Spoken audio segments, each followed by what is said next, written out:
Hi, folks. Welcome back to Vino Experience with David Alexander. Um, Continuing our trek through wine through history, I kind of wanted to finish this series only because I think it's just so interesting when we see this thread of wine through civilization and see how it's impacted our lives today and where it came from. Um, and the incredible story and interconnection with wine through major events throughout human history. I think it's super intriguing, and to see the different wines from the different regions. And in the future, I'm going to be doing some uh, s- series and videos just on certain localities. Like for example, I did one on Italy. We'll do one on maybe Napa wines. We'll do one on Washington State wines. We'll do some on some of these different key areas of wine production. And I hope you enjoy this one. This is obviously one of my favorites. It actually starts back in 33 AD, is where our story begins. And actually, let me just read this to you. Then he took the cup and gave thanks, and he gave it to them, saying, "Drink from it, all of you, for this is my blood of the new covenant." It's in Matthew 26, verses 27 through 28. So many of you recognize that as the Last Supper, Jesus' final time with his disciples before he's going to be led away to be crucified. And he is instituting a brand new um, sacrament in the church. And so the Christian church celebrates this. Many churches do this on every Sunday or at least one Sunday a month, the sacrament of communion. And so this is a key pivotal point in history, in fact, because Christianity is now obviously a major world religion, and the fact that Jesus instituted this sacrament of communion with wine being a key element, bread and wine being a part of that sacrament is pretty significant, I think. And so this is also interesting for many people. They don't realize wine is mentioned in the Bible over 140 times. So it is a key component of understanding the Bible and understanding what it says in regards to wine and how important it is for both sacramental and even historical moments in time. So wines during biblical times were big, round, juicy, austere wines, and many of them were very bold and very strong. And uh, at times, people actually cut it with water because it was so strong. And so, but it was also interesting to note that in the Old Testament, it said that if you cut the wine with water, that was sacrilege, and you shouldn't do that. You should take it at full force. Interesting. So 5,000 years of winemaking history in Israel. Okay. Okay. 5,000 years. Pretty good amount of time.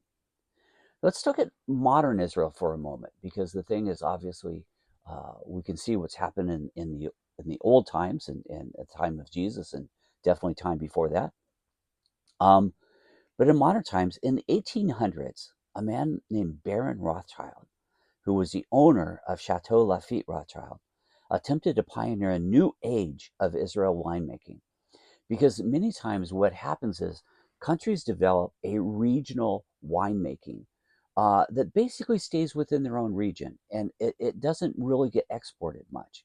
In the 1800s, Rothschild said, you know what, there's some really good wines here in Israel. Let's see what we can do to modernize the methods of winemaking so that maybe the productions can be increased. We can see some exports of this wine and send some of this beautiful wine around the world. And so he did that. So today, there's over 300 wineries producing classic French varietals. 13,500 acres are under vine. 60,000 tons are harvested annually.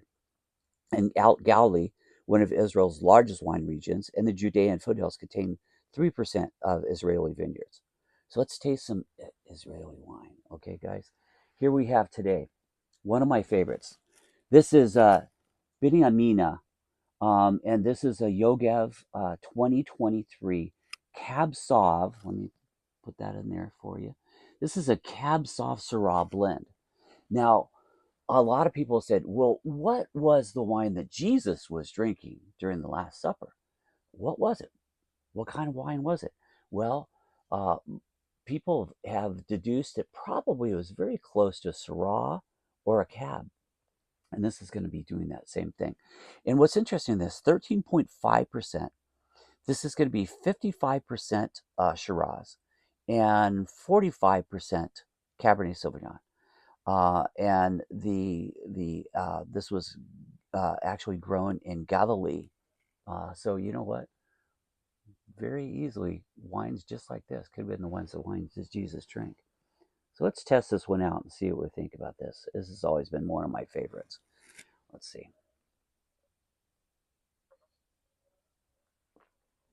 Oh yeah. Oh yeah. You know what I love about wine is to have that really nice full bodied flavor.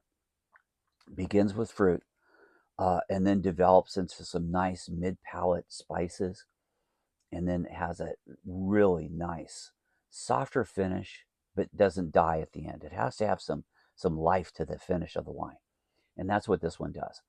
And you know what? I have to tell you a story about this. My daughter lived in Afghanistan for a period of time, and we were there visiting her. And we went to a Persian restaurant, and it was incredible because this guy brought out this lamb, and he had put it on a sword, and actually had roasted it over a live fire on that sword. He brought it into my meal, and my daughter had ordered the food for me, so I don't know what I was eating. And so brought in this lamb, and it was like, oh man, it was some of the best meat I've ever had. It was absolutely incredible. Now the thing is, we were in Afghanistan, so the reality is we couldn't drink wine because drink wine in public like that, you could die. Because it's not a good thing to do in Afghanistan. When I tasted this wine, I have to tell you the truth. My mind went immediately back to that moment when I had that roasted lamb, and I said, "Man, this would be the wine that I would have with that lamb." So try that sometime. Try this with Divine Restaurant has fantastic food, Mediterranean food, and try some of their lamb, maybe a lamb skewer with some nice rice with that, and try this wine. Oh man, it's gonna be like you died and went to heaven. This is so good. Hey guys, um, make sure that you like our page, subscribe. My goal eventually is to actually get to the point where we're going to be monetized with these videos, and so that really help us. Um, Follow us on YouTube, follow us on Facebook as well, and just thanks for watching. Thanks for staying in touch with us. Again, if you have any questions, just put those on the comments, and I will try to get those back to you. And any helpful hints you might have for the channel. I had a friend of mine who said that, hey, listen, Dave, put a little bit more information on the wines. Where'd you get them? Which wine are we doing here? Just as a reminder, I'm going to do that today and make sure that you get that. Okay, so thank you very much. This is Dave Alexander with Vino Experience.